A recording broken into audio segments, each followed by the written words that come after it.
Big boss Telugu fame ప్రముఖ నటి సోనియా ఆకుల గతేడాది అమ్మగా ప్రమోషన్ పొందిన సంగతి తెలిసిందే.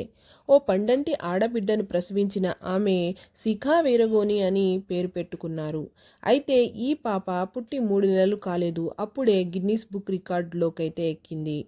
సాధారణంగా 3 నెలలున్న వయసున్న పిల్లలు ఎలా ఉంటారంటే నేలపై పాకడం, బోలా పడడం, నవ్వటం వంటి చిన్న చిన్న పనులు నేర్చుకునే దశలో అయితే ఉంటారు. అలాంటిది బిగ్ బాస్ ఫేమ్ సోనియా ఆకుల, యష్ వీరగోని దంపతుల గారాల పట్టి శిఖా వీరగోని మాత్రం అప్పుడే గిన్నిస్ రికార్డులకు ఎక్కేసి అందరినీ ఆశ్చర్యపరిచారు.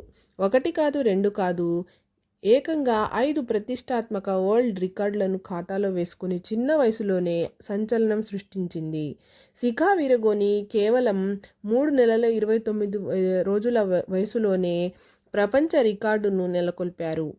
రికార్డు సాధించిన శిఖా తన తండ్రి అరచేతిపై ఏకంగా 2 నిమిషాల 43 సెకన్ల పాటు నిలబడి గిన్నిస్ బుక్ ఆఫ్ వరల్డ్ రికార్డులో పేరునైతే చోటు సంపాదించుకున్నారు. కేవలం గిన్నిస్ రికార్డు మాత్రమే కాదు, ఈ చిన్నారి ఏకకాలంలో 5 ప్రధాన రికార్డులను తన పేరిట లిఖించుకున్నారు.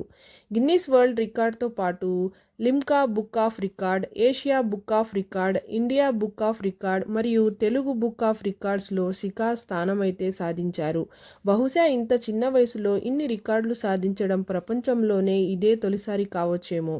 అందుకే తమ కూతురి రేర్ ఫీట్ను చూసి సోనియా దంపతులు ఎంతో గర్వంగా ఫీల్ అవుతున్నారు. ఈ క్రమంలో చిన్నారి శిఖా చేసిన ఈ రేర్ ఫీట్కు సంబంధించిన వీడియోలు, ఫోటోలు ప్రస్తుతం సోషల్ మీడియాలో వైరల్గా అయితే మారాయి. ఈ వీడియోలో చిన్నారి తన తండ్రి అరచేతిపై నిలబడి ఆయన కళ్ళలోకి చూస్తూ నవ్వుతున్న తీరు నెటిజన్లను కట్టిపడేస్తూ ఉన్నది. శిఖా ఈ వయసులో ఇంత బ్యాలెన్స్డ్గా నిలబడటం చాలా అరుదైన విషయమని నెటిజన్లు ప్రశంసలైతే కురిపిస్తున్నారు. ఇది నిజంగానే ఒక అద్భుతం. ఇంత చిన్న వయసులో ఇంత టాలెంటా అంటూ సోనియా కూతురికి కాంప్లిమెంట్స్ అయితే ఇస్తున్నారు.